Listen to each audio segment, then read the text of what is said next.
नमस्कार, कविताची पाकशाळा चॅनलवर आपलं स्वागत आहे। आज आपण बिना कांदा आणि लसूणची अशी ग्रेव्ही बघणार आहोत ज्यामध्ये तुम्ही अनेक ग्रेव्हीच्या रेसिपीज बनवू शकता। तर चला पटकन रेसिपीला सुरुवात करूया। त्यासाठी इथे मी 1 किलो टोमॅटो रफली चॉप करून घेतले आहेत। त्यानंतर 3 शिमला मिर्च, 1 गाजर, लाल मिरची, त्यानंतर अद्रक, कोथिंबीर, काजू, हिरवी मिरची मी इथे एकच घेतली आहे, तुमच्या आवडीनुसार तुम्ही त्या वाढवू शकता।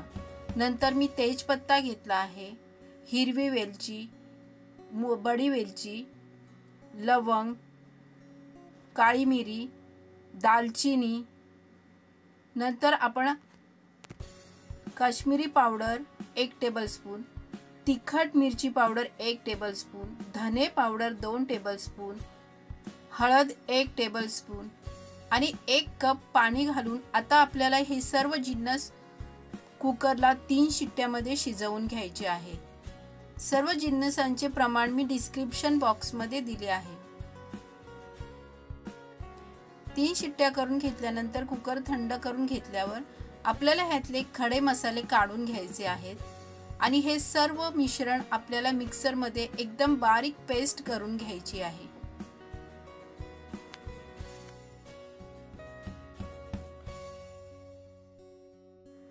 इथे तुम्ही पाहू शकता एकदम बारीक स्मूथ पेस्ट तयार करून घ्यायची आहे।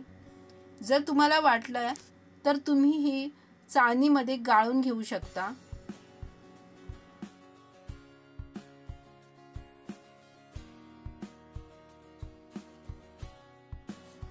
आता इथे एका भांड्यामध्ये 3 ते 4 चमचे आपल्याला तेल घ्यायचं आहे। तेल गरम झाल्यानंतर ही ग्रेव्ही आपल्याला त्यामध्ये टाकून चांगली ढवळून घ्यायची आहे।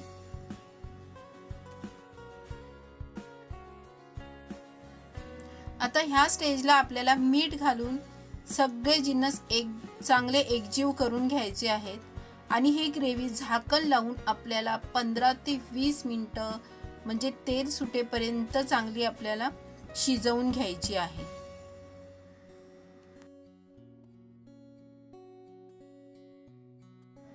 साधारण 10 मिनिटांनी तुम्ही पाहू शकता आपली ग्रेव्ही शिजत आली आहे। अजून आपल्याला 10 मिनिटं चांगली ग्रेव्ही शिजवून घ्यायची आहे।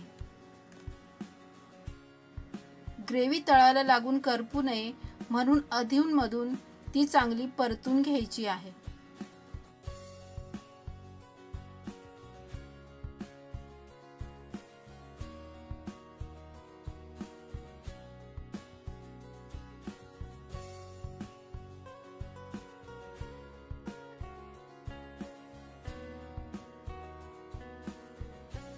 अजून 10 ते 15 मिनिटांनी म्हणजे सुरुवातीपासून आतापर्यंत 25 मिनिटांनंतर अशा प्रकारे आपली ग्रेव्ही तयार झाली आहे। इथे आपल्या ग्रेव्हीला मस्त तेल सुटलं आहे आणि त्याचा कलरही हॉटेलच्या ग्रेव्ही सारखा झाला आहे। तर आता आपण त्यामध्ये थोडीशी साखर घालून घेऊया, त्यामुळे टोमॅटोचा जो आंबटपणा आहे तो बॅलन्स होईल आणि पुन्हा एकदा चांगलं परतून मिनिटभर शिजवून घेऊया। आता ही ग्रेव्ही तुम्ही फ्रीज मध्ये आठवडाभर ठेवून वेगवेगळ्या ग्रेव्हीच्या रेसिपीज बनवू शकता। तर चला ह्या ग्रेव्हीची आपण एक रेसिपी बनवूया। तर एका भांड्यामध्ये मी थोडंसं बटर घालून घेतलं आहे। आता त्यामध्ये पनीरचे तुकडे तळून घेणार आहे।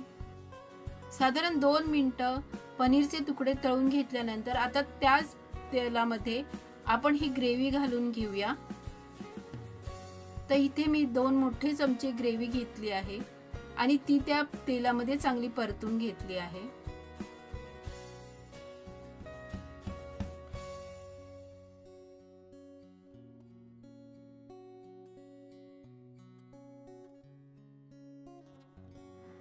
साधारण 30 सेकंद ही ग्रेव्ही परतल्यानंतर मी त्यामध्ये बॉइल्ड मटार आणि आपण परतून घेतलेले पनीर घालून घेऊया आणि 5-1 मिनिटं झाकण लावून शिजवून घेऊया।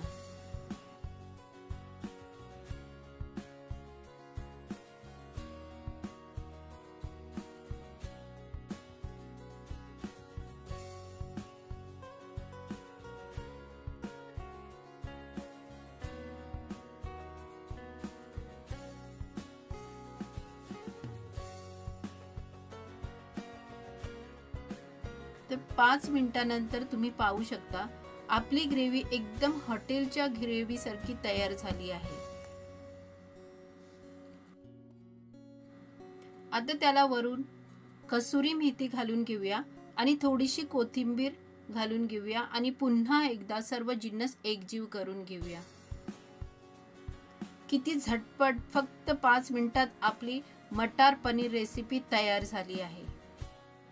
तुम्ही सुद्धा ही ग्रेव्ही तयार करून बघा आणि तुम्हाला कशी वाटली हे कमेंट करून मला नक्की सांगा। आणि जर तुम्हाला माझी रेसिपी आवडली असेल तर लाईक करा, शेअर करा आणि अशाच नवनवीन रेसिपींसाठी कविताची पाकशाळा चॅनलला सबस्क्राईब करा।